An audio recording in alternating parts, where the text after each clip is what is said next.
अब क्या है कि कुछ एलिमेंट्स ऐसे होते हैं वो कंप्यूटर बेस्ड टेस्ट को भी कॉम्प्रोमाइज़ करने की कोशिश करते हैं। जैसे रिसेंटली आपने देखा होगा, न्यूज़ में आया था, आपके ही न्यूज़पेपर में आया था कि एक रशिया का आदमी था, उसको एयरपोर्ट पे नैप किया गया, पकड़ा गया, अरेस्ट किया गया, क्योंकि वो जेईई मेंस एग्ज़ाम में उसने हैकिंग की थी, अटेम्प्ट की थी। तो ये इनकी कोशिश रहती है, और जो रिक्रूटिंग एजेंसीज़ हैं इंक्लूडिंग सर्विस सिलेक्शन बोर्ड, हम लोगों की ये ट्राई रहती है कि इन लोगों के हाथ से अपने प्रोसेस को सेफली निकालने के लिए। बदकिस्मती रही बोर्ड की कि पीछे कुछ एग्ज़ाम्स हमारे कुछ ऐसे लोग कामयाब रहे हैं, ऐसी ताकतें, और वो पेपर कैंसिल करने पड़े, और प्रेजेंटली वो इंक्वायरी चल रही है उन पर। तो हमारी यही कोशिश रहेगी कि आगे जो आने वाले एग्ज़ाम है उसमें हमने एफर्ट्स भी किए हैं कि इनको बड़े फेयर और ट्रांसपेरेंट तरीके से किया जाए, और जो जेन्युइन बच्चा है उसका हक ना मारा जाए। इसी के चलते हमने as on date computer based test ही हम करवा रहे हैं, और 29 तारीख से हमारा ये प्रोसेस शुरू हुआ है जो नया एग्जामिनेशन का।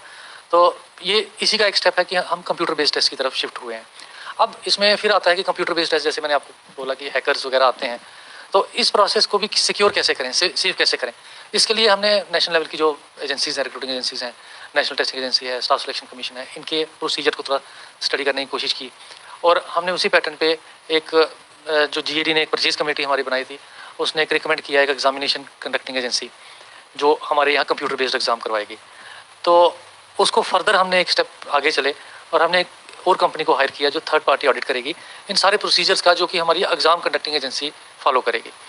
और उसके बाद आप ये देखते हैं कि आज क्योंकि टेक्नोलॉजी बड़ी आगे है, फ़ोन का साइज़ देखिए हम बड़े से छोटा हो गया, उन चीज़ों को इनफेक्टिव करने के लिए एक नेशनल टेस्टिंग एजेंसी में चलता है कि वो जामर्स यूज़ करते हैं। तो हमने भी लो फ्रीक्वेंसी जामर्स जो है इन एग्ज़ाम्स में यूज़ कर रहे हैं, जो इस समय आज भी 2 शिफ्टें इनकी कंप्लीट हुई हैं। तो ये कुछ इनिशिएटिव्स हैं जिनसे हम अरेस्ट करते हैं इनके अटेम्प्ट्स जो हैं, जो हमारे एग्ज़ाम्स को ख़राब करने के। और आने वाले टाइम में आपने थोड़ा सा मेंशन किया, आने वाले टाइम में ये कंटिन्यूस प्रोसेस है।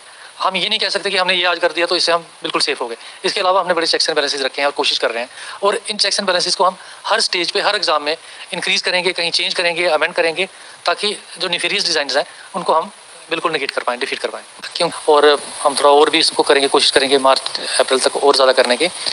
इसके अलावा कोई 8000 के करीब ऐसी पोस्ट हैं जिनका हमें एग्ज़ाम कंडक्ट करना है इस समय, जो कि पाइपलाइन में है। ये एग्जामिनेशन प्रोसीजर स्टार्ट हुआ है, और 2000 से कम पोस्टें हैं जिनको एडवर्टीजमेंट हमें करनी है। अभी कैंडिडेट से ये भी कहूँगा कि मेहनत करें, ताकि वो अगर 10 पोस्टें निकली हैं वो 10 में आए।